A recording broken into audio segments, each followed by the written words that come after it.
dito mampotas. Si Danabo was an example clear how it all started. Kaya mga tao may kanya-kanyang teorya. Kaya hayaan mong punan ko yung mga blanco dun sa unang pahina ng iyong totoong istorya.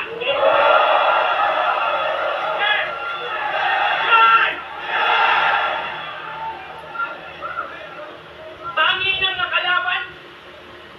Mali. Tangi niyang nakalaban si Zaito gamit mga inventong talata. Winter is coming, kanyang sabi at napili niyang panata. Winter is coming, hoy, nasa Pinas Kampuking ina mo yata. Pero ultimo yung winter mo, pagbabawisan ngayong nasa imperno ka ng mga yawa.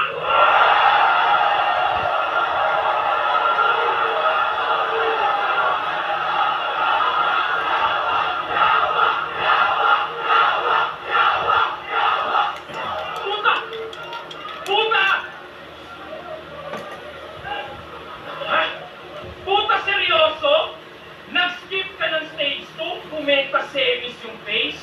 Angas mo din mag-shortcut no? Diretsong critical stage. Umatras pa talaga yung alien na addict na si Aklas? Hindi. Pero alam mo, nagpapahype lang yung gago dun sa video na nakita mo. Ano nakita yung mali ng tao? Kasi nung si Akata, tinirang PSP, magandang hype daw para sa liga, ika nyo. Pero yung addict na sindi ng sindi pa yung nasindikato. Malinis pagkakatrabaho. Yung alien yung na-magic, pero di nyo alam yung conspiracy paano tungkol sa alien yung topic. Nung si J Black umatras, si Mot pinadaan. Nung si Aklas yung umatras, si Invictus asaan? Papalit sa mga player para lang dyan ay sus. Ang mali nyo lang di nyo pinalitan yung final boss. Pero bakit nga ba may mga ganon? Ba't nga ba may mga ganon? Kasi isa ang PSP Gym franchisee. Di nyo alam yun! Ito ang bida ninyo. Business partner! So basically, may-ari ka rin ng liga na to. Ikaw yung poster boy, pero ako lagi yung most viewed. Tang ina mo, ito'y sampal.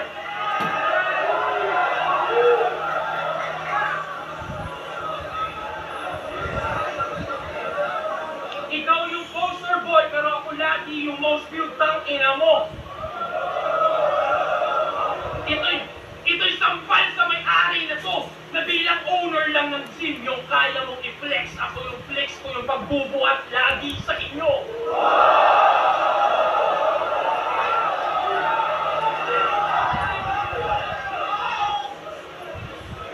Kaya welcome sa PSP. PSP, Paliga ni Shei at Pibus. Shei at Pibus. Kaya nga nakapag-skip ng stage 2, but that's hideous kasi paano made-develop kung bata nyo kung pa na-skip ng early stages ng fetus? Meron pa yung dalawang technique. Gusto niya ipagpabukas yung judging. Siyempre, para pwedeng dahil lang sa replay siya nanalo. Tas igit na itong laban. O, di ba? Nasa gitna yung laban. Di ba? Igit na itong laban para di daw tunog yung mga tao. Talagang planado. Hoy, Bisaya lang yung kalaban. Tinatarang Tagalog nyo ba ako? Seryoso? Hindi to mind conditioning na parang J Black. Diba?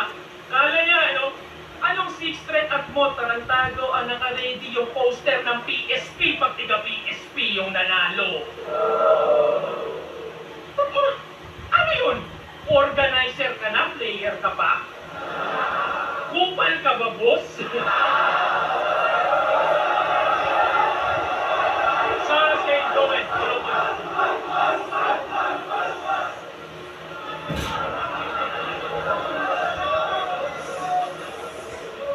Tang ina, nakakaawa ka.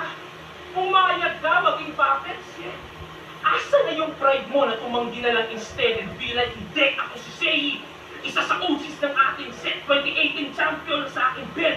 Puta, asa na yung dating Slim Sei na we can't stand up for his fucking self-bitch.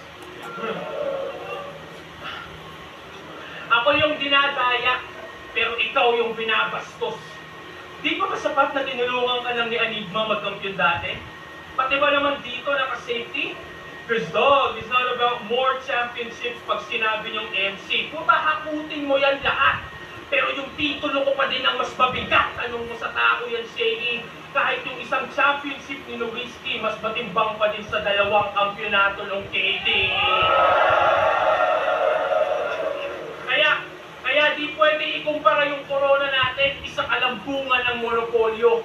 Nagkakatugma lang pagkat parehas tawag champs. Hindi pwede ikumpara yung corona natin, isang alambungan ng monopolyo. Nagkakatugma lang pagkat parehas tawag champs, pero iba ng inuupo ang trono. Parang damo at bato, magkatugma naman oo, ngunit legasiya ko'y natural, sadyang puro pagkatubo habang legasiya mo'y nabuo dahil sa tulong ng mga taong nasa loob ng laboratorio. Tinuturi na kasi tayong probinsyano, itong mga gago, o sige pasok sa aming bahay. At dahil tayo'y probinsyano at may tayo, sa may manok na makakatay.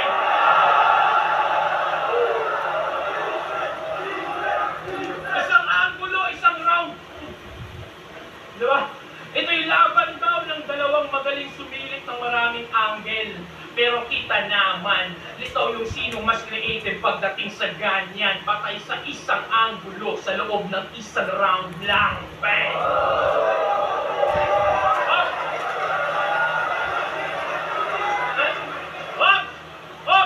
Iniisip niya na yung mga naka-ready niya, di ba?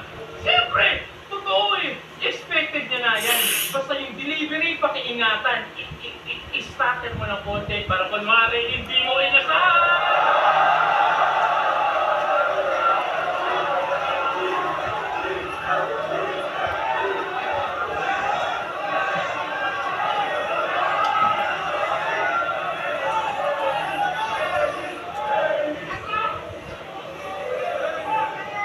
Bebos!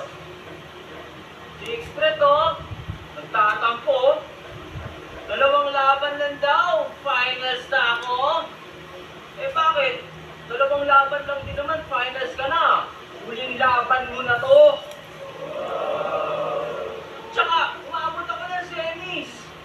Shay ako eh. Bakit? Kilala mo ba kalaban mo ngayon? Nag-backout si Aklas eh. Bakit? Kasalanan ko ba yun? Pare, bakit? Ba't ganun? So, madaya ako. Yun yung gusto mong palabasin. Ba't hindi si Aklas ang iyong tanungin? Ba't ayaw akong harapin? Kahit ganun itsura nun, matalino yung boy. Kahit ganun itsura nun, boy, matalino yun. Alam niya hindi na ako kaya banggain. At kung ikaw may utak ka din kahit katiting, dapat nag-back out ka na rin!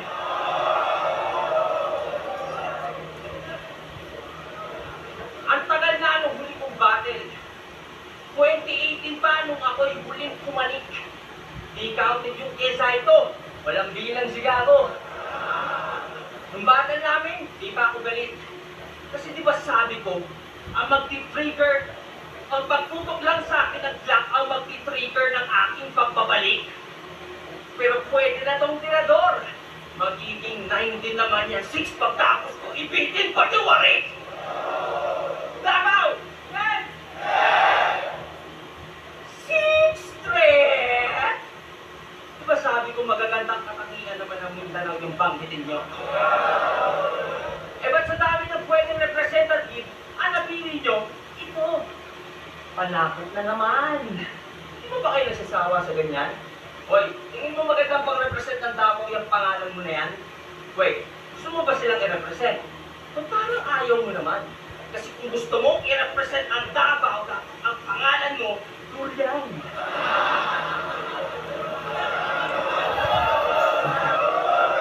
Durian! Durian! Durian! Durian!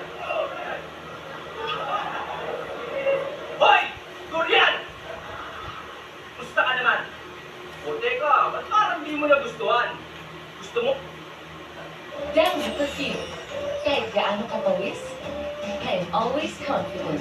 New Best Ever Mystique All-Day Fresh with 24-hour perfume. Gano'n ka man ka-dungs, fresh from day to night. $6.25 lang. 45 with the vitamins na gusto number one ito. Gusto mo i-keep yung 6? O sige, pagbigyan. Palakpakan naman siya para may 6. Ang ika-anim na durian. Napanood ko yung bata nyo ni Akata. Bisaya ka pala? O, relax. Gusto ko lang sabihin hindi mahalaga kung Bisaya o hindi. Pare-pareho lang tayo Pilipino, di ba? Pero ano tong nalaman ko? Alam niyo bang Crips daw si Tanga? Member siya ng geng-geng.